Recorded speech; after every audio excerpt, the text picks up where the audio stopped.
tarde, sejam bem-vindos a mais uma edição da AgroLive. O tema de hoje é o comportamento do consumidor durante a pandemia da Covid-19 e o mercado de carne suína. A apresentação é do médico veterinário e consultor da Aseng, Alvimar Jales. Dúvidas e comentários podem ser feitos no chat do YouTube da Asuvap. Alvimar, boa tarde, é com você. Boa tarde, Clarissa, muito obrigado. Boa tarde, pessoal, muito obrigado. Nós vamos começar a nossa terceira AgroLive aqui na sede da TV Educar, em Ponte Nova. Já fizemos 3, temos o desafio de fazer mais 4 ainda até o final do ano. Vocês realmente vão ter que me suportar aqui um bom tempo a mais. Vamos começar pelos slides aqui, depois a gente, quando for necessário, volta aqui no apresentador. Então, a nossa primeira... Agora também, pessoal, os slides totalmente integrados, à transmissão da TV Educar. Então, como Clarissa falou, nós vamos discutir o comportamento do consumidor aqui nesse período de pandemia, que resultaram nesses preços aqui. Vocês vão me ajudar a entender o que aconteceu, nós vamos decidir juntos o que é que aconteceu aqui. Agradecimento à IPRA, a empresa parceira, patrocinadora dessa AgroLive, agradecendo as empresas que acreditam nesse projeto, acreditam que informação é importante. Então, na primeira nós falamos da dinâmica da suinocultura e da economia, depois do crescimento, agora vamos falar do consumidor e temos ainda mais outras para produzir. Esse slide aqui é uma homenagem aqui à TV, e o agradecimento à TV Educar. Outro dia, um pontinovense na rua brincou comigo.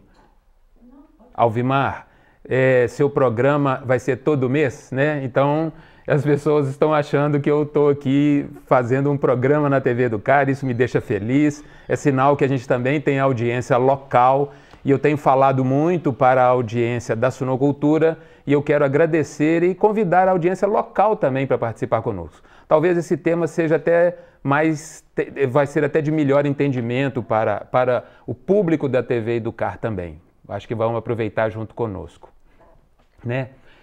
A gente sabe, vocês já me conhecem, eu não escapo de poder fazer uma reflexão, porque só jogar os números é pobre e gera menos entendimento. A gente precisa de conversar sobre o que está acontecendo. Está dando para ver direitinho? Então, ou seja, aqui a gente tem falado muito sobre isso, o que é técnica e o que é teoria, Técnica é resultado na veia, Teoria é um sentido pejorativo de que aquilo só acontece nos livros ou só acontece num mundo que não é o real. E muito pelo contrário, É a técnica que te dá a oportunidade de mais ganhos e de mais resultados, E se você acredita em técnica ou não, faz diferença no seu resultado final. Eu peguei como exemplo esse é um general aqui que lutou as guerras napoleônicas, pensa bem, Ele viveu entre 1780 e 1831. Imagina se ele estivesse vivendo nos tempos de hoje, E o que ele fala sobre decidir e sobre teoria, sobre técnica, Que a pessoa exclusivamente prática, que acredita apenas na sua energia, no seu talento, na sua experiência, pode ser bem-sucedida uma série de vezes, mas não vai ser bem-sucedida sempre, E que aqueles que têm dificuldade para se ajustar a novas ideias podem, depois de ter bastante sucesso, não continuar aquilo ali. É a reflexão inicial que a gente traz para passar por esse conteúdo todo que a gente vai trazer aqui. Já falando um pouquinho de onde vêm os dados que nós vamos discutir aqui hoje, O IBGE sempre... IPEA, Instituto de Pesquisas Econômicas, como vocês vão ver, um material excelente do IPEA, o Cielo, que é o boletim dele, a eterna série de preços do governo do Paraná, que muito nos tem sido útil, e também vamos usar aqui e o agradecimento a todos, que produzem informação e a gente utiliza delas. E também a BCS, que fez um trabalho de pesquisa de mercado lá no início da pandemia com a consultoria Marquens e nós vamos discutir ele aqui também. Então, assim, a gente sempre falou disso, o que é o tal do evento Cisne Negro. É importante a gente falar disso aqui para as pessoas que ainda não sabem o que é. Isso é um termo criado pelo Nassim Taleb, ele é famoso aí nos meios de aplicações financeiras de renda variável, e ele diz que a gente está sempre à espreita de um evento raro e violento, né? E é um evento que altera as condições de mercado, altera tudo, né? E nós como se não bastasse nós estamos vivendo 2, tá certo? Então, ou seja, o primeiro é o surto de peste suína africana na China e na Ásia, ele não ficou só na China, e o segundo é a pandemia do Covid-19, que pegou o mundo inteiro, né? E a gente não seria diferente aqui.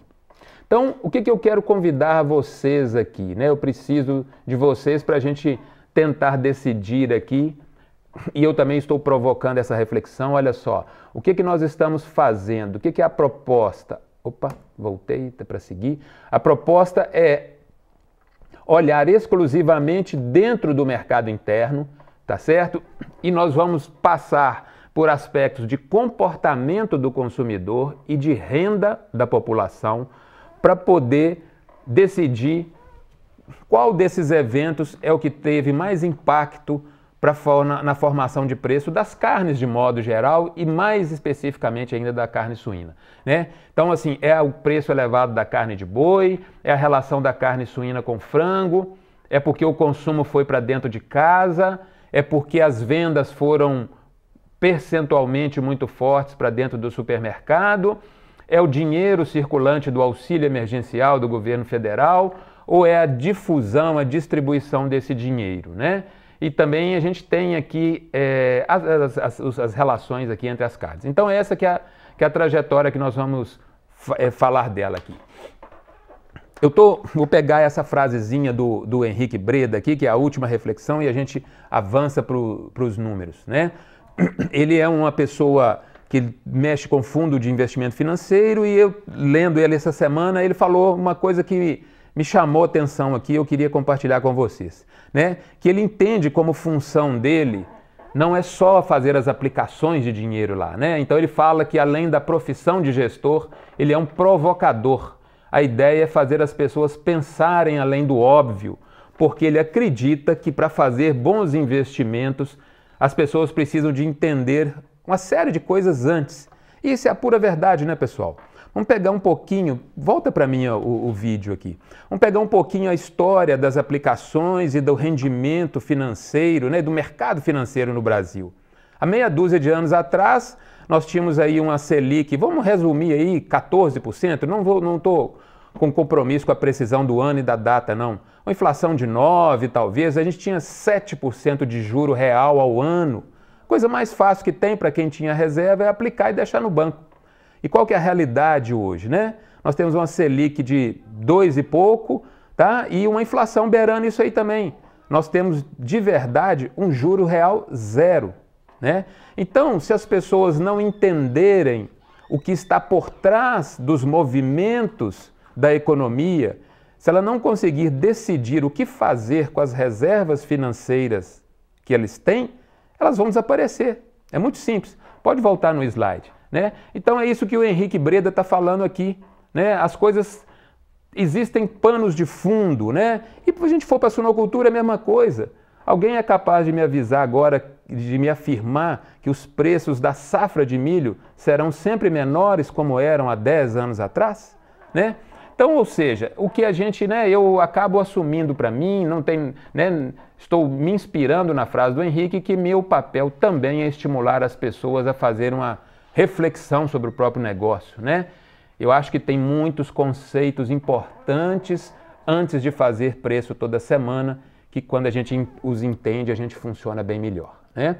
Aí a gente tem aquela rodinha, né, que a gente não sabe de tudo, a gente está sempre buscando conhecimento e de maneira muito estruturada, né? E vem aqui para comunicar isso para vocês. E o nosso índice da live hoje, nós já terminamos aí a introdução e os fundamentos. Aí agora nós vamos falar aqui né, esse é o índice que nós vamos passar por ele, fechando um por um, tá? E agora nós vamos começar pelo que a gente disse lá em 3/4, né? A última bolsa presencial que a gente fez em Belo Horizonte foi no final de março. E aí a nossa primeira live lá da Seng, no Instagram ainda, né, foi no dia 3 de abril. E ali a gente fez algumas propostas, o momento era bastante diferente, né? E a gente fez uma proposta, a gente elencou pontos que a gente achava que eram importantes para as pessoas se atentarem. A gente acertou, né? O alimento não é facultativo, as pessoas fazem ajustes, mas não podem deixar de comer. Dissemos isso. Pela característica essencial, os canais de distribuição se reorganizam. Novas formas de comprar comida surgem em substituição às antigas. Né? Então, ou seja, isso aí a gente acertou. Né? O número 6, que tem a ver com o mercado, eu acho que a gente não acertou tanto. Né? As regras de mercado continuam as mesmas. O impacto da Covid e de uma série de outras situações aí alterou bastante essa dinâmica, nós vamos ver isso aqui hoje. Então a gente começa aqui, e a gente lá atrás, no momento mais difícil, a gente achava realmente que a Covid ia ser uma guerra, né? Que nós teríamos aí como situação de exemplo e de referência a restrição financeira lá da década de 80, do confisco de Collor, o preço do câmbio da eleição de Lula e a falta de circulação da greve dos caminhoneiros. Achavam que isso tudo iria acontecer simultaneamente. Isso foi se dissolvendo, né? E chegamos onde estamos hoje, com soluções, pelo menos especificamente para o nosso negócio, muito mais rápidas do que prevista anteriormente. Naquela live lá também a gente falou da importância das questões ligadas às crises financeiras e que a gente avisou antes que certamente o governo iria fazer injeções de dinheiro na economia, porque os eventos anteriores, históricos aí de outras crises, tinham ensinado como fazer. Né? E a última foi a de 2008, onde os que ficaram esperando alguns bancos quebrarem, vamos falar assim, para depois fazer emissão de dinheiro, porque naquela época tinha um risco moral que se chama, né?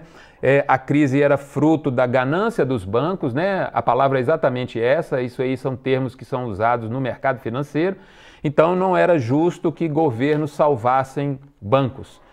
Então isso só aconteceu depois que viram que a quebra dos bancos iria trazer muito mais sofrimento e muito mais complicação nas vidas comuns, e aí que foram tomar as atitudes. Agora, em 2020, a gente já sabia que a reação ia ser muito rápida, tá certo? E iriam fazer injeção de dinheiro muito rápido, porque tinham aprendido como fazer, e também essa crise não era culpa de ninguém. Era uma crise que justificava totalmente a injeção de recursos para azeitar e estimular a economia. Né?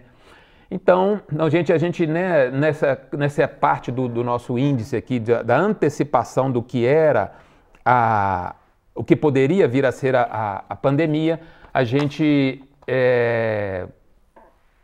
falou disso, e agora nós vamos falar dessa questão da questão do consumo das proteínas, né? E dissemos lá que o consumo, a tendência era que a alimentação se mantivesse, ela poderia ter perdas numa etapa bem posterior, onde que a perda de renda teria que ser muito forte para que houvesse redução. E aí nós vamos usar como exemplo aqui um podcast do CEO da BRF em 15 de abril, tá certo? Em 3 de abril a gente disse que o consumo de alimentos tenderia a se manter elevado ou no mesmo nível. E no dia 15, né, depois a gente compartilha esse podcast, quem quiser ouvir, e o CEO, né, o chefão lá da BRF, fala a mesma coisa, tá certo? E ele falou com todas as letras que o consumo e as vendas da BRF estavam normais, tá certo? Que o aprendizado que eles tinham tido com os eventos na China, que tinham antecipado alguns meses do que poderia vir, né? E ele também deixa claro que o food service da BRF era 10%, né? Que o food service que não tinha delivery sofreu muito, mas que a migração do food service foi total para o varejo, né? E o varejo de bairro cresceu, o varejo das grandes redes instaladas no bairro cresceu, e ele disse com todas as letras que o consumo agregado continuava igual de carne, né? Aí eu quero fazer essa reflexão aí, pessoal. Imagina você ali na pandemia acreditando que o consumo do seu produto iria diminuir, enquanto seu concorrente tem a certeza que o consumo do produto dele, né, que é o mesmo seu, continua o mesmo. Como é que você senta para negociar achando que o mundo vai acabar, enquanto seu concorrente está com as informações disponíveis, sabendo que o mundo não vai acabar, né? Então é isso que a gente traz aí como reflexão, né? Que a vida vai além de números. Então você, né?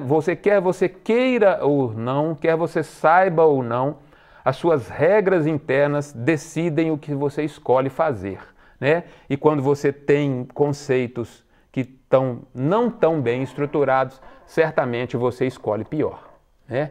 Então, ou seja, a gente teve a felicidade de acertar algumas coisas quando tudo estava começando, e eu tenho o retorno de algumas pessoas, né, privadamente, verbalmente, que aquilo as ajudou a decidir, né?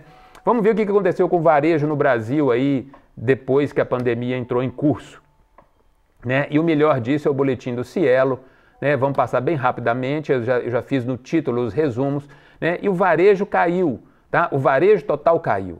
Então isso também é importante deixar claro que especificamente o nosso negócio não sofreu tanto, né? A queda do varejo total na pandemia, pessoal, esse dado é desta semana, é de 24,5% e na última semana ainda é de 11,5%, né? Os bens não duráveis, né, que são os bens, né, uma geladeira, um carro, uma cafeteira, qualquer outra coisa que não é consumido pelo uso, vamos falar assim, já estão se recuperando, mas eles ainda estão com queda de 0,5%. Na última semana eles crescem praticamente 4%. Né? Aqui a gente fala um pouquinho o que são os bens duráveis e o que não são, né, os bens de consumo não duráveis, só para deixar claro. E a gente segue, né, os bens duráveis, eles estão aqui com a queda de 4% na última semana. Vamos lá dos serviços, olha aí, serviços, bares, cabeleireiro, etc. 50%, pessoal, na última semana, ainda em queda. 60% no conjunto da pandemia, tá? Aí nós vamos agora para quem está em recuperação. O material de construção começou caindo, já tem aí uns 2 meses que se recuperou, inclusive ele já passou para 9% positivo. Na última semana ele está 36% acima do que era antes da pandemia. Tá? Aí uma coisa que a gente usou como exemplo também para fazer o comparativo com o nosso negócio, que era os postos de gasolina, tá certo? Os postos de gasolina estão com 32% de queda acumulada no período e com 22% na última semana. A gente fez algumas comparações ligadas a isso, né? Até como exemplo, porque vamos pegar a dinâmica bem simples, bem simplória. Você parou, né? Você teve que sair de circulação, e aí você pega e coloca o seu carro na garagem. O posto de gasolina já não vai mais ter consumo de combustível. Mas você foi para casa e você continua se alimentando. Lá dentro da sua casa, né, a coisa tem que funcionar normal. Essa foi uma das razões que a gente apostou que o nosso produto especificamente não iria sofrer menos, vamos falar assim, né? E a gente cai aqui no supermercado, que é o canal que se manteve ágil o tempo todo, né? A questão da Covid, ela impactou o supermercado inversamente ao que aconteceu com todos os outros setores. Ele continuou azeitado e funcionando e vendendo mais do que vendia antes, por razões óbvias, não vale a pena nem ficar discutindo isso aqui. Na hora que a gente pega o comércio aqui do IBGE, a gente vê essa linha verde, que é o Brasil, tá? Desde 2018, crescendo, depois ele cai na pandemia, mas ele já está voltando. Não está nos níveis pré-pandemia, tá certo? Do Brasil, mas já está voltando. A gente pega Minas Gerais, que é o amarelinho aí, ele estava abaixo do Brasil, mas ele já está até voltando numa velocidade melhor do que a do Brasil, de modo geral, tá certo? Então, ou seja, a trajetória do varejo, ela é de perda e ela está em recuperação. Nossos setores foi dos que menos sofreu pela seu caráter essencial e pelo supermercado ter tido a sorte, vamos chamar assim, de manter um canal ativo de venda, né? Aí agora nós caímos na questão do hábito do consumidor em relação ao alimento, né? Então, quais as escolhas que ele fazia aqui relacionados ao novo jeito de vida, ao novo estilo de vida da pandemia? E aí vem o trabalho da BCS, né? Foi uma pesquisa feita entre março e princípio de abril ali, tá certo? Então, olha só, olha o gasto com alimentos com supermercado, tá certo? Devido à pandemia, pessoal, ele aumentou as compras, né? 40% aumentou as compras, tá? 30% manteve igual, menos de 15% reduziu as compras, né? Então, isso é pesquisa de mercado, pesquisa com método, né? E o consumo, né, de proteína de supermercado, né, ele reforçando aqui, 59% pretende continuar comprando, né? E 14% ainda está mantendo, tá certo? E só iria reduzir caso perdesse renda. Apenas 11% ali no início da pandemia pretendia diminuir a quantidade de compras, né? Então, assim, você imagina você novamente achando que o mundo ia acabar e querendo vender os seus animais, o que que isso faz em cima das suas atitudes, né?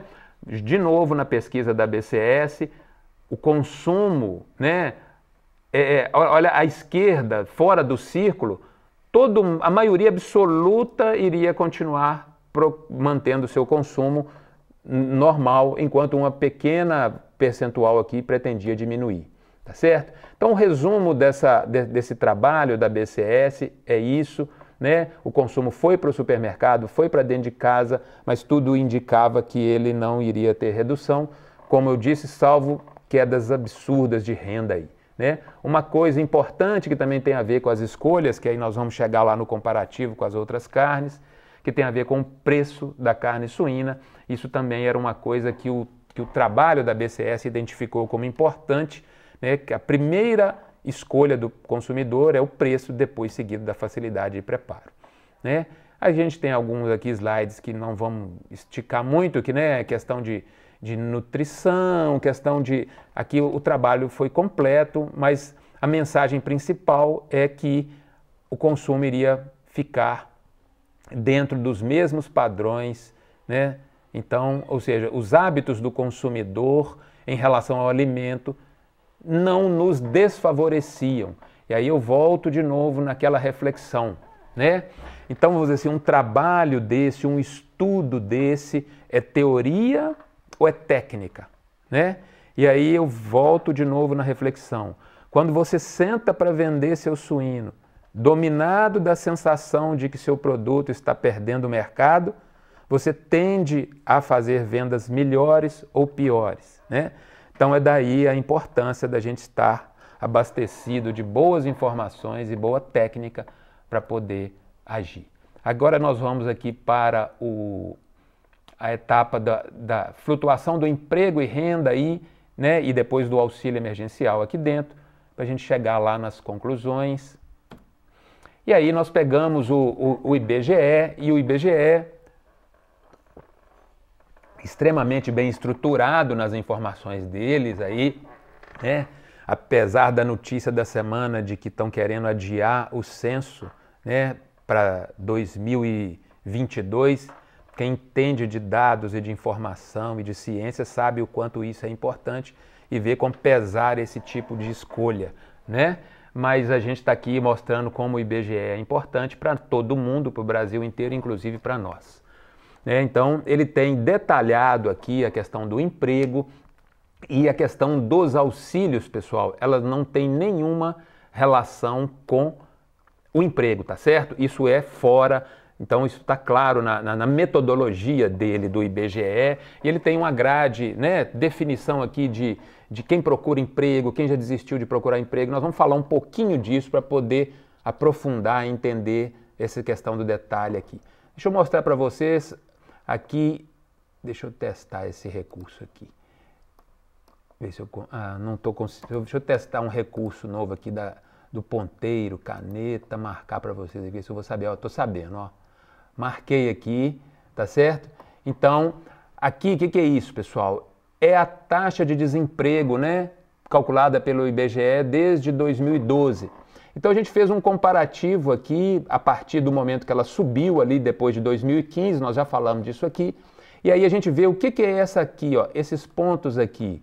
Então, ela tem um comportamento praticamente padrão de subida, a taxa de desemprego cai no final do ano, depois sobe por causa dos empregos temporários, e depois ela começa a decrescer novamente aqui em junho, justamente na questão da pandemia aqui, quando ela para de decrescer. Tá? Então você pega todos os anos anteriores aqui, ela para de decrescer, a gente usou isso aqui para estimar o impacto dessa história toda, né? Isso aqui foi o que a gente usou lá de 98 bilhões, mas a divulgação do governo já está maior, é mais dinheiro que andou circulando aí na economia. Vamos ver aqui, deixa eu ver se eu passei algum. Eu acho que esse é o primeiro.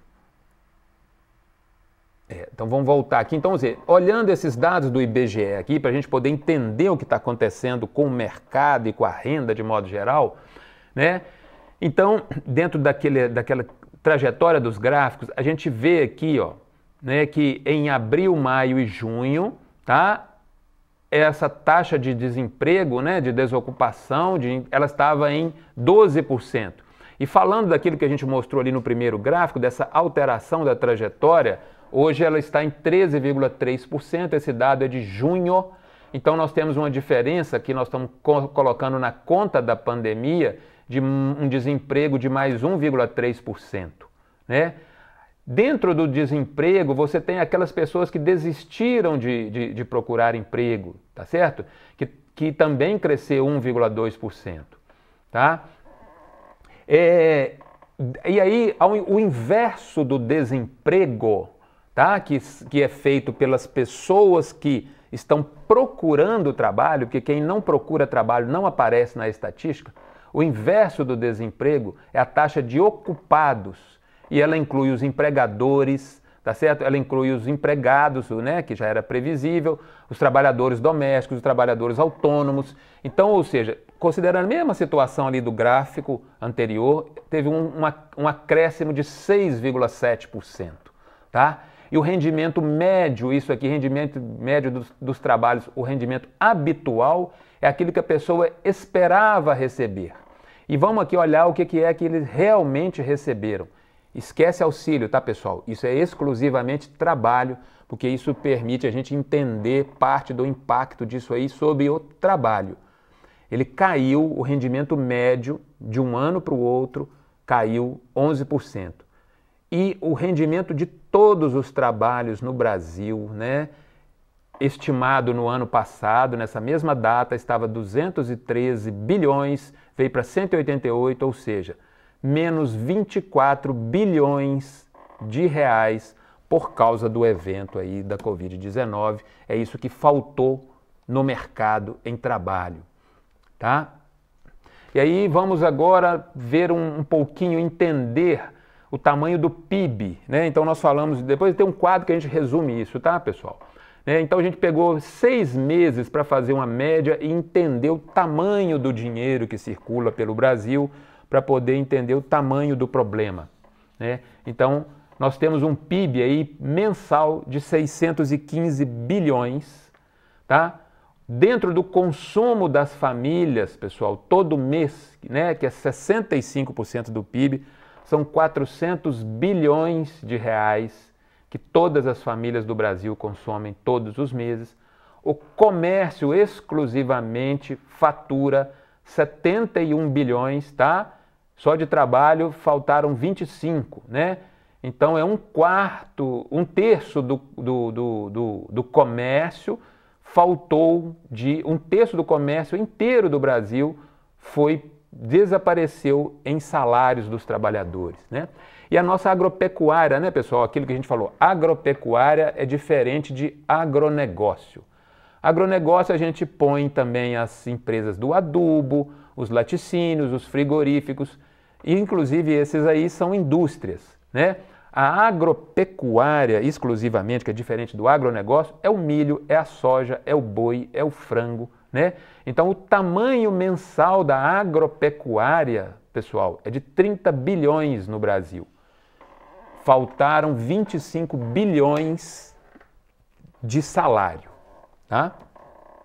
Então, vamos fazer a conta aqui, agora pegando aqui pelo IPEA, que é um instituto oficial também, a gente pegando os dados aqui que o governo divulgou aqui, que o auxílio emergencial é 254 bilhões, né, em 5 meses, nós temos 50 bilhões por mês. Faltou aí 24 bilhões de renda do trabalho e esses comparativos que a gente fez aí do tamanho do PIB. Então nós estamos fazendo uma estimativa, é lógico que podem ser feitas outras estimativas, pode ser alguma coisa diferente, mas a gente está calculando aqui que o auxílio emergencial significou o dobro, o auxílio emergencial por mês significou o dobro do furo que a renda do trabalho sofreu devido à pandemia de coronavírus. Então aí nós falamos, né, da flutuação do trabalho, do emprego e da renda para poder entender o que está acontecendo aí, né?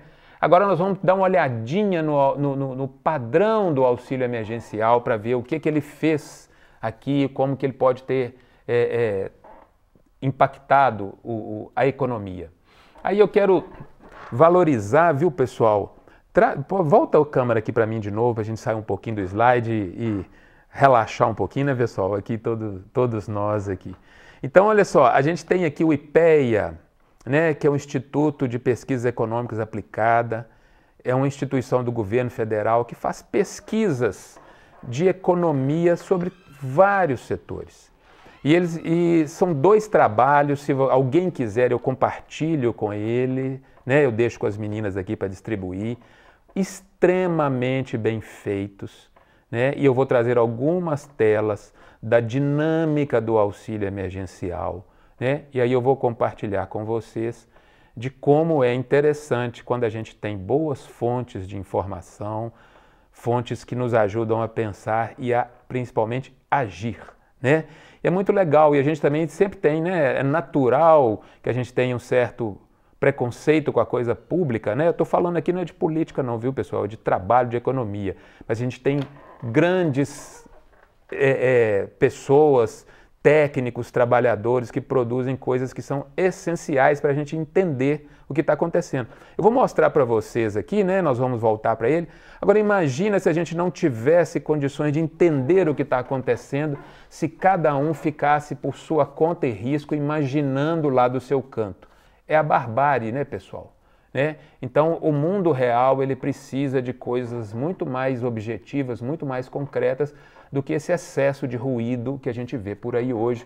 Vamos lá no trabalho do governo federal aqui do IPEA. Parabéns ao IPEA. Olha só, pessoal, como é que é a pesquisa deles. Pesquisa, né, eles fizeram um boletim para avaliar as questões de saúde e de economia da Covid-19. Entrevistas por telefone, 48 mil domicílios por semana, pessoal. 193 mil domicílios pesquisados no Brasil, né? E aqui eles falam, né, dessa questão dos volumes, eu não vou nem esticar, vamos falar só dos gráficos, fica muito mais fácil para a gente entender. E aí aqui é só para vocês entenderem, olha só, o percentual de domicílios que receberam algum auxílio do governo na pandemia. Olha lá, o Amapá, o Maranhão, 66, 67%. Santa Catarina, 23, 27%, né? Então, Minas Gerais, no meio do caminho aí, com 40% dos municípios recebendo algum auxílio para melhorar a sobrevivência em relação à Covid, tá, pessoal? Então, isto é economia, isto não é política, tá, pessoal? Vou deixar muito claro aí, né? E aqui a gente mostrando ali o Brasil, tá certo? Que ele investiu, segundo o IPEA, 7% do PIB. Eu já vi um outro levantamento falando que o Brasil gastou 11% do PIB, né? Então ele fez o que precisava ser feito. É lógico que alguém pode falar que demorou mais ou demorou menos, mas pelo menos ele fez o que precisava ser feito. Olha na parte de cima, comparado com outros países, né? O Brasil gastou 7,3%, o Chile gastou 10%, mas a Dinamarca 6, a Itália 6, a França 4. Então gastou-se aí o que tinha de recurso. Temos que ver o que vai acontecer para frente, como resolver, mas isso é outro debate, isso sozinho dá uma live, né? E aí nós estamos vendo aqui as diminuições do PIB que estão sendo calculadas para todos esses países no primeiro trimestre, no segundo trimestre, o Brasil ali com uma queda de 1,5% no primeiro trimestre e quase 10% no segundo trimestre. Vamos tocar aqui, vamos aonde que é mais interessante. Olha só, pessoal, isso aqui eu quero chamar a atenção de vocês. O que essa pesquisa fez? Ela dividiu a renda do Brasil em 10 estratos, tá? 10 decis aqui. Então, nós temos um gráfico aqui do primeiro decil, que é o mais pobre, à esquerda, até o 10º, que é o mais rico, à direita, né? E olha só, a percentual de pessoas que receberam benefício. Então, nas camadas mais simples, 78% das pessoas receberam benefício, enquanto na camada mais rica, não estou falando de 1% mais rico, nem de 3% mais rico, não. Estou falando de 10%, né, que, vamos dizer, eu teria até que pesquisar qual que é a faixa salarial aqui, mas é muita faixa, 10% das pessoas. Ou seja, é uma coisa óbvia que o impacto percentual nas camadas mais populares, mais simples, ele é muito maior. Vamos pegar esse azul aqui, né? Que é justamente no primeira parte, no primeiro decil aqui, quantos por cento que o auxílio emergencial representou da renda? 93%, pessoal. Olha essa linha, olha essa coluna em azul, né? Então, no primeiro decil é 93%, no segundo 53%, no terceiro 30%. Então, nós vamos ali, né? O auxílio emergencial representou parcelas muito importantes da receita, da renda total do domicílio, e ela reduz ali a partir do 7º decil ali, né, dos domicílios com mais ou menos recursos. Então, na verdade, isso aqui é só repetindo o óbvio, né, que as camadas mais simples tiveram um impacto maior em relação ao auxílio emergencial. E não sei se vocês conseguem ver esse gráfico, mas aí nós temos a curva, a coluna verde, aonde que é a renda com o auxílio emergencial e aonde que é a renda sem o auxílio emergencial, é a amarela. A gente vê de novo aí no primeiro, segundo, terceiro, né, o verde somando percentualmente na renda, enquanto ali no 9 e 10 o auxílio emergencial não faz nenhum efeito no volume das receitas mensais, e a conclusão é que 23 milhões de domicílios movimentaram inclusive o seu nível de pobreza por causa desse auxílio, né? E a gente vai aqui, vamos ver se essa tabela, o que ela nos diz aqui, né? Olha só, aquela curva lá do rendimento do trabalho habitual e do trabalho efetivo. Deixa eu tentar marcar com a caneta aqui. O trabalho habitual é aquilo que você está acostumado a receber, e o trabalho efetivo é aquilo que você de verdade recebeu. Tá? Então, por essa questão do afastamento, como eles fazem aqui, olha aqui, o trabalhador por conta própria informal, o que ele estava acostumado a receber? 87% de uma renda X. O que ele recebeu com afastamento? 28%. Enquanto ali, lá em cima, nas camadas que tinham estabilidade do trabalho aqui, ó, que é o militar e o funcionário público, né?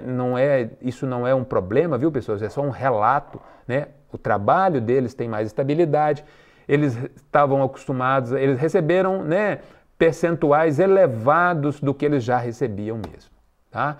Então, ou seja, o auxílio emergencial, além de ser o dobro em dinheiro da perda de renda do trabalho, ele foi distribuído através de camadas mais populares.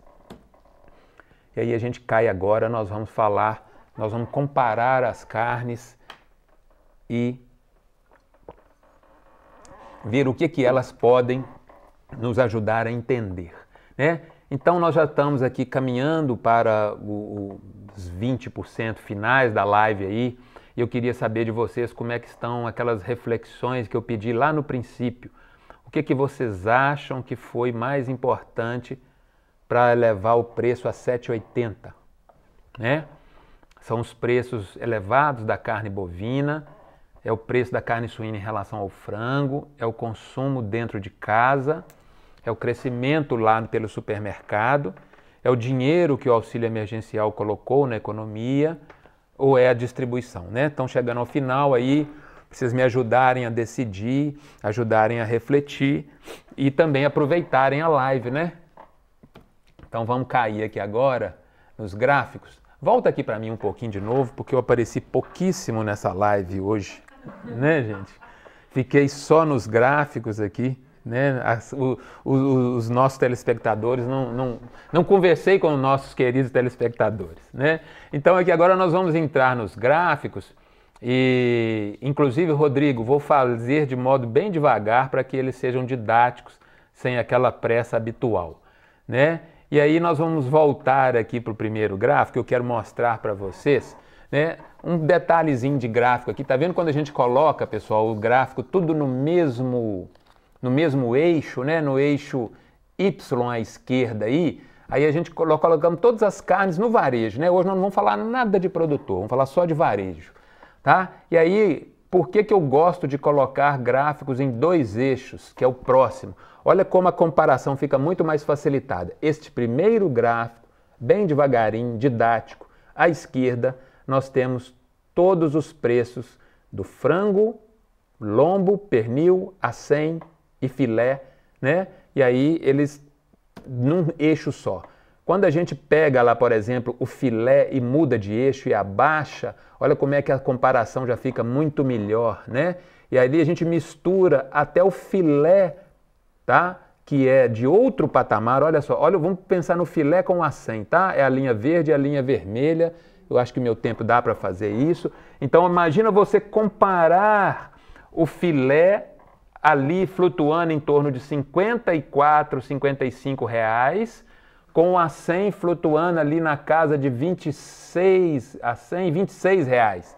Aí você pega, coloca eles no mesmo gráfico, e aí eles estão, um está à esquerda e o outro está à direita. Você percebe claramente a dinâmica entre eles, o movimento, inclusive a aberturinha da boca de jacaré aqui agora, né? A boquinha de jacaré, o acém sobe e o filé cai na proporção, cada um na sua faixa.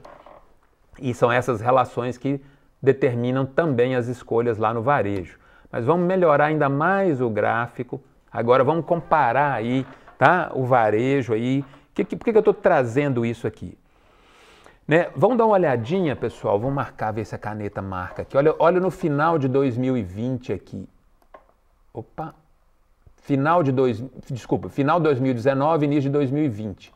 Que foi aquela subida de final de ano. Inclusive nós vamos falar da carne suína aqui também nisso. Tá certo? Né?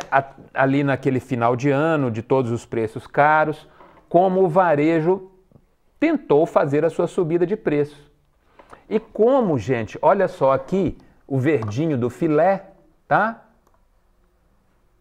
Aqui, mostrando aqui, né, no seu eixo aqui na casa dos 48, tá?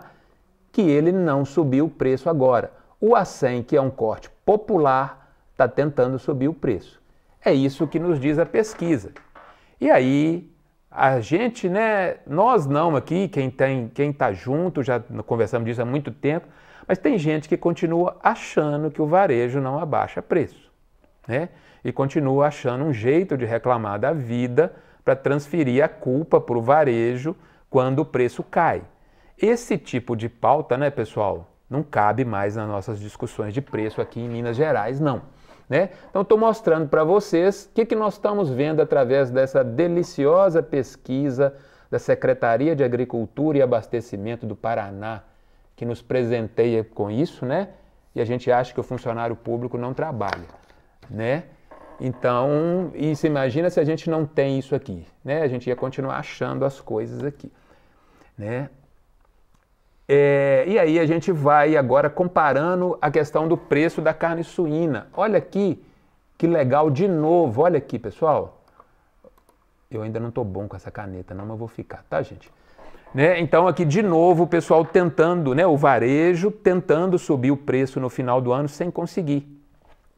E a pesquisa da Secretaria de Agricultura, a deliciosa pesquisa da maravilhosa Secretaria de Agricultura do Paraná nos presenteia, mostrando que até julho a carne suína ainda não tinha começado a subir. E coincide, Fernando, com aquela foto que você me mandou. Volta para mim aqui, por favor. Fernando Araújo me mandou uma foto esses dias mostrando que tinha um comparativo que ele tem no determinado varejo que ele frequenta. Ele faz algumas fotos de cortes suínos para poder comparar, né, e avaliar ali como aquilo está ao longo do tempo. E ele me mostrou, ontem ou anteontem, me mandando essa foto, mostrando que o varejo estava no mesmo preço. A concorrência, de alguma forma, né, que a gente vai gastar outra live para poder entender isso aí, está limitando o repasse de preços, pessoal. Então, apesar dos 7,80 aqui na Bolsa de Suínos do Estado de Minas Gerais, o que chega ao final na gôndola, aparentemente, não está nesta mesma proporção, né? E isso, a gente sabe que isso tem a ver, né? Isso ajuda a ter alguma fluência aqui no mercado, né?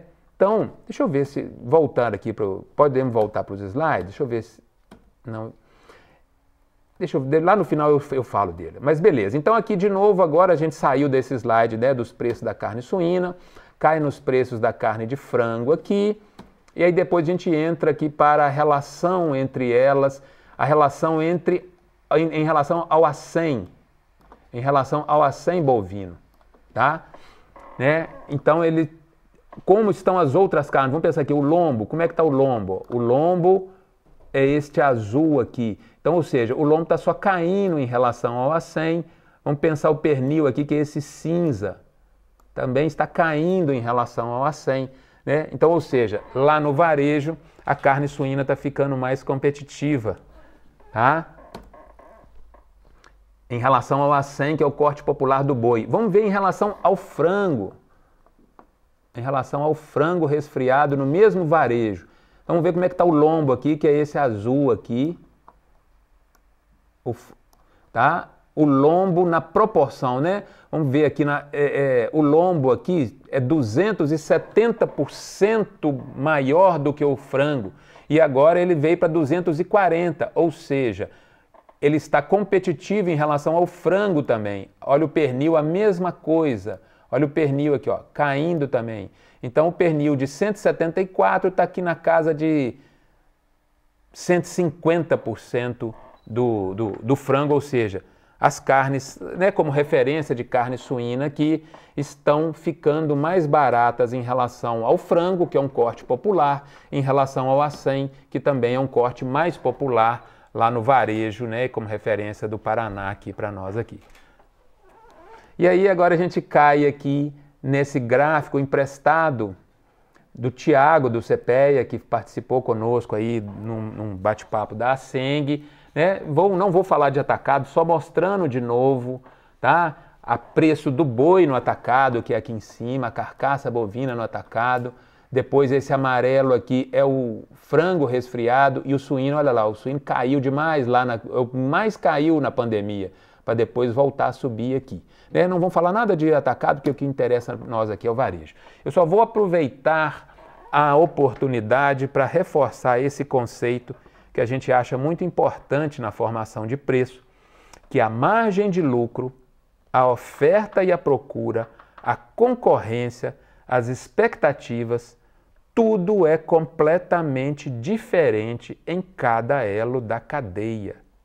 E a gente, aqui em Minas Gerais, não comete o erro de ficar formando preço, fazendo conta de produtos que não sejam os nossos. A gente observa, sim, todos os mercados, mas trabalha, tá? Volta em mim aqui de novo, por favor. A gente trabalha, né, para que a formação de preço seja específica do nosso produto, contemplando as variáveis dele. Analisar, como a gente está fazendo aqui, é bom, é necessário, tá certo? Para que a gente entenda e seja capaz de formar o melhor preço. É aquilo que o Henrique Breda, do Fundo Alasca, estava fazendo. Antes da decisão de investimento, há uma série de conteúdos e de conhecimentos que se você dominar, você vai ter escolhas muito melhores. Isso aí. Vamos voltar aqui para o slide, por favor, né? Então eu caio de novo aqui na frase do Maurício. Isso tudo que a gente conversou aqui, pessoal, é teoria ou é técnica? Né? Técnica é aquilo que a gente usa para melhorar os nossos conhecimentos, para melhorar as nossas escolhas, né? Para alterar o jeito da gente pensar e de agir. Eu pegando uma linguagem de veterinário, técnica para mim é igual injeção na veia, né? Então você tem 3 tipos de injeção que o veterinário sempre, o médico, qualquer um, né? Qualquer um que já pode, volta aqui de novo aqui. Todo mundo que já tomou glicose um dia no hospital, né, sabe o que é uma injeção endovenosa. Todo mundo que já tomou Plasil alguma vez na veia sabe o que é injeção endovenosa. Veterinário nem se fala, a gente tem esses cacuetes, né, de falar daquilo que a gente vive. Então você tem 3 tipos de injeção, com tempos de absorção, efeitos: subcutânea, intramuscular e endovenosa. A injeção endovenosa tem hora, dependendo do medicamento, a seringa nem saiu, ela já está fazendo efeito. Técnica, pessoal, é resultado na veia, tá certo? Vamos voltar para os gráficos aqui. Então, gente, depois de todas essas questões de dados, essa massa de dados aí, né, que eu vim trazendo e pedindo para vocês me ajudarem a pensar e a refletir, eu volto para vocês. Isso aqui seria muito bom se fosse presencial, mas os tempos não estão nos permitindo. Quem é o cisne negro do mercado interno, pessoal? Ligado ao comportamento e à renda. Quem está fazendo o consumo das carnes chegar nesse ponto, tá certo? Para, inclusive, dar os impactos aí, né, que nós estamos falando aí. E aí eu vou pegar emprestado a frasezinha da hipótese, né, a definição de hipótese da professora Maria Cardoso, que a gente usa ela várias vezes aí, né? Então, o que eu vou fazer aqui agora é uma hipótese. Eu não posso garantir que seja isso, né? Eu estou apenas formulando uma hipótese baseado em tudo isso que eu trouxe para vocês e em outros fundamentos que vão me ajudar a pensar sobre isso aí, né? É até bom, volta aqui de novo na câmera. Quando a gente faz essas séries de dados e explica, né, longamente, séries de informações ali, desde 1995, que a gente faz pós-plano real, essa série de dados, tem coisa que a gente fala assim, pessoal, isso está definido. Com essa informação, a gente destrói um mito, a gente faz isso ou aquilo. Tá? Então, são coisas diferentes. Tem coisas que nós temos muita segurança, nós não, né? Os dados, as informações nos dão muita segurança para afirmar. E o que eu vou fazer a partir de agora é, singelamente, levantar uma hipótese baseado em tudo isso que a gente viu aqui, tá? Então, eu vou dizer para vocês, é até interessante, e até é uma declaração particular com a minha relação com os números.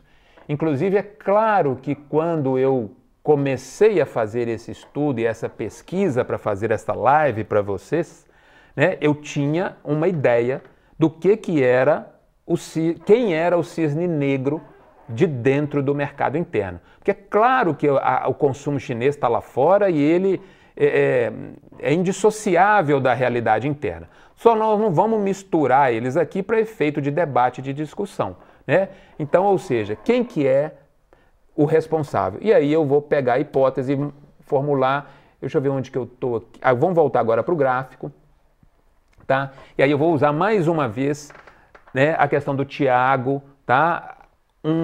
Do Tiago do CPEA, o Tiago Carvalho, que é a elasticidade da renda, né? Quando você tem renda, o que acontece com o consumo de carne? Então vamos pegar aqui, eu ver se eu consigo fazer a caneta bonitinha aqui. Eu tenho tempo ainda, né, minhas diretoras? Tá quase? Então vamos dar uma acelerada aqui, né? Então a gente tem aqui, por exemplo, a gente pega aqui dentro, ó, até R$1.000, a carne suína, ela tem a maior elasticidade de renda, ou seja, em cada R$1 que eu aumento de renda, eu tenho a tendência a gastar mais ali nos primeiros consumos, até 60% de carne suína, depois vem a carne de frango. Olha o que acontece com o peixe, pessoal. Vamos dizer, eu posso colocar mais renda na camada popular e eles não vão comer mais peixe. Agora, na hora que eu vou lá para a camada acima de R$3.000 e eu acrescento R$1 de renda, olha o que acontece com o peixe, pessoal. Né? E olha o que acontece com a carne suína, pessoal.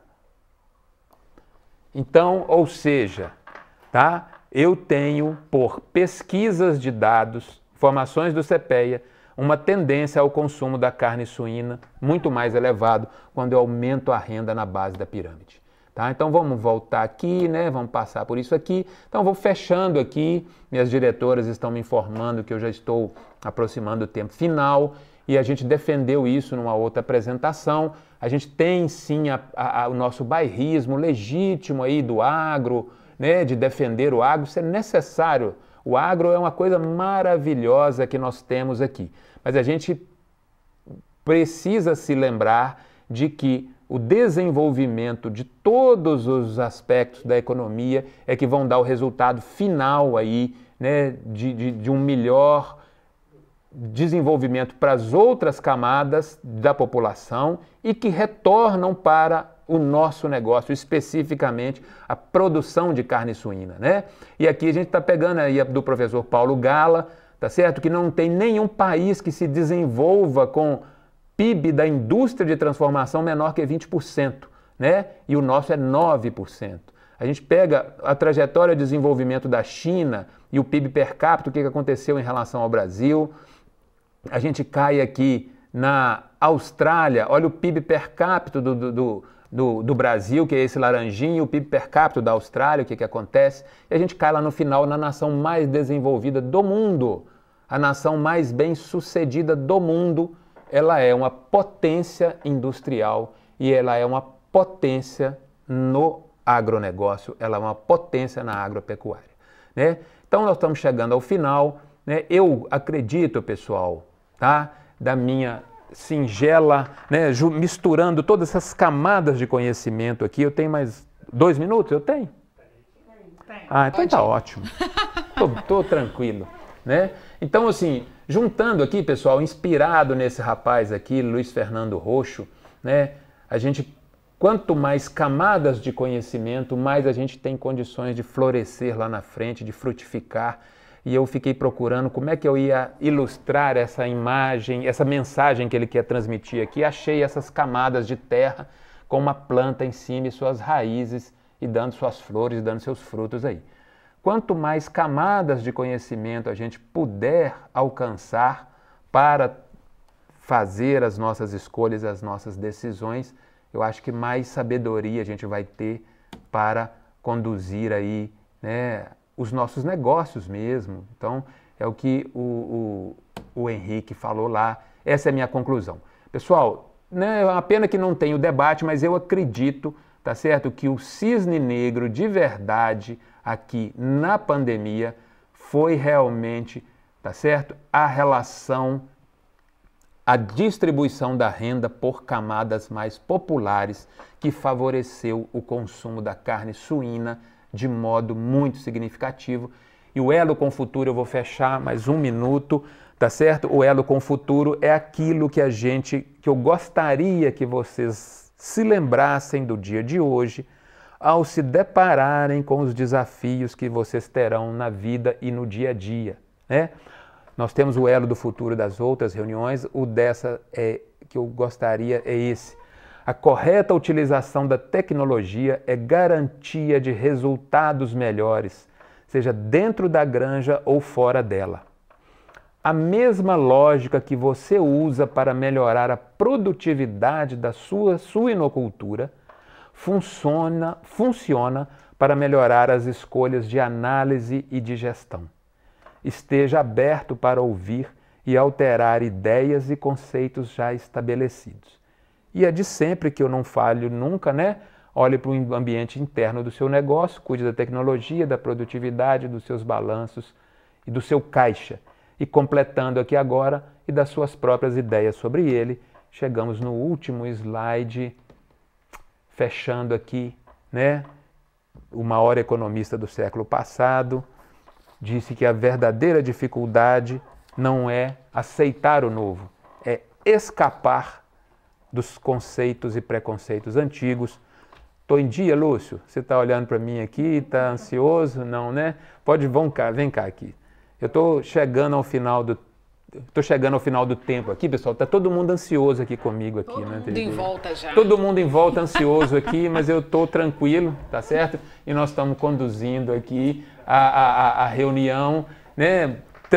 Lentamente chegando ao final para que vocês guardem algumas ideias e que possam melhorar suas escolhas na vida lá. Volto para você, Clarissa. Lembrando Cheguei ao que final. Hoje a nossa AgroLive teve a parceria da IPRA. Muito bem lembrado. Muito obrigada a todos eles por isso, por essa oportunidade de nos fazer levar informações até o nosso suinocultor, até o produtor, até o consumidor. E isso é muito importante. Quando a gente tem informação de qualidade, a gente sabe exatamente aonde agir e de que forma fazer. Perfeito. Perfeito. Temos perguntas. Ué, que bom. Ué. Olha só, vamos lá. Quem faz a pergunta aqui é a Lívia Machado, lá da BCS. Agradecer, viu, Lívia, a sua presença aqui com a gente, a sua participação. E a pergunta da Lívia é a seguinte, foi feita através do YouTube. O auxílio emergencial foi o dobro da perda de renda. Achei muito interessante essa informação e queria saber se ela pode nos mostrar o que o consumidor de baixa renda aumentou, então, o poder de compra com a entrada desse auxílio. Obrigada, adorando a live e dados da economia do Brasil. Lívia Machado, muito obrigada pela sua participação. Tá aí, com você. Aonde pode que eu responder. Respondo? Aqui. Tá. Lívia, excelente pergunta, muito obrigado. Né? E a sua pergunta, não é por coincidência, né? É a lógica que você usou para raciocinar, é exatamente aquilo que é a minha hipótese. A minha hipótese é que o cisne negro do mercado interno, que se somou ao cisne negro das compras da China, é o impacto sobre as camadas populares desta renda a mais. Camadas que estão naturalmente já predispostas a consumir mais carne suína, seja por informação, seja por renda, seja por uma série de coisas. Muito obrigado por estar participando e vamos lá, né? A BCS, nesse trabalho incansável de qualidade da carne suína, com varejo e tudo. E quem sabe, né? Nós temos que ir atrás do povo, né, Lívia? É o povo que come carne suína. Mais uma pergunta agora, desta vez que veio lá do Instagram. Você acha que o auxílio emergencial continua em 2021? E se ele for retirado, o que acontece com os preços? Boa pergunta, muito boa, né? A gente não tem outro caminho a não ser observar mês a mês o que vai acontecer, tá certo? Eu assisti um podcast do Delfim Neto e ele fala uma coisa muito interessante que é que este evento da Covid irá trazer essa discussão da renda mínima para a debate político. Então a gente não sabe o que vai acontecer, mas ele... vou dar um exemplo só para vocês entenderem, é muito interessante também, vamos dizer assim. O varejo, o varejo online explodiu com a Covid. O pessoal do varejo tinha um planejamento de atingir determinados patamares em 5 anos. Atingiu em 60 dias. Ou seja, um evento aleatório trouxe essa oportunidade. Segundo essa fala do Delfim, né, este evento aleatório colocou na mesa a discussão de garantia de uma renda mínima. Isso é um debate político, né? A política é um debate político de alto nível, né? Não é um debate de política infantil, de nível infantil, não. Isso é, né, e que afeta a economia, afeta uma série de coisas. A gente não sabe, a gente precisa realmente de monitorar aí, ver o que vai acontecendo mês após mês. Mais uma pergunta também vinda pelo Instagram. Você está monitorando essas variáveis que apresentou para ver os efeitos delas sobre a suinocultura, se elas vão passar? Boa também. Gostaria muito, mas é humanamente impossível eu sozinho fazer esse processamento a ponto de trazer esses resultados. A gente tem ideias, né, de fazer isso na nossa sequência, no nosso planejamento, inclusive de longo prazo. A partir de 2022 a gente quer deixar a plataforma mais robusta com informações nesse nível. Isso vai depender, claro, de debates com a diretoria, de debates com os associados, né? Também, vamos falar o seguinte, é como o exemplo que a gente falou na primeira pergunta aqui, é um debate da política interna da associação. Qual o caminho que a associação vai seguir? A associação veio caminhando, chegou até aqui, está posta desse jeito, fez essas escolhas, plantou e colheu, e o que ela vai plantar para frente.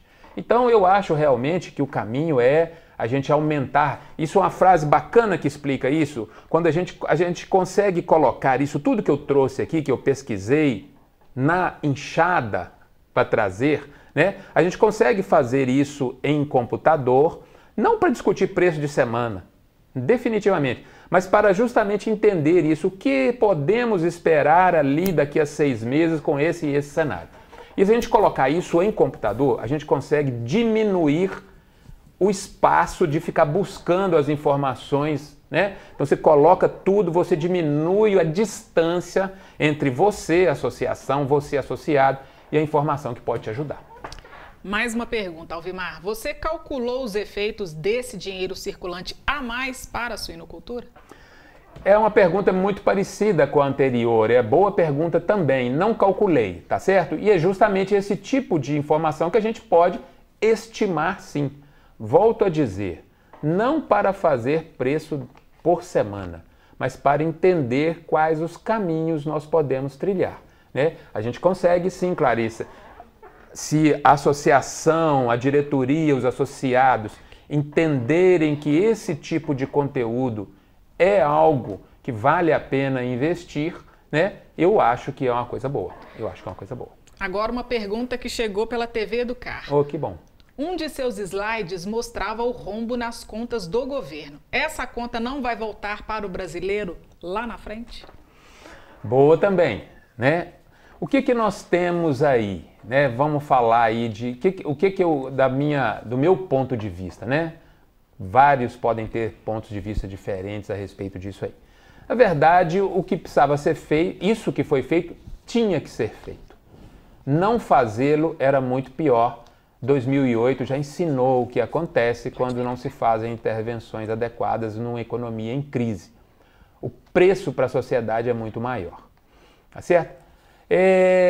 O que nós temos de coisa de positivo para administrar esse saldo negativo nas contas do governo é o juro zero. O juro zero dá ao país, diferente quando ele tinha...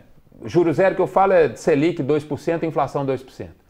Quando as coisas estavam lá no 14 a 10, quando você tinha um juro real de 7, 8% ao ano, isso era muito nocivo. Hoje não.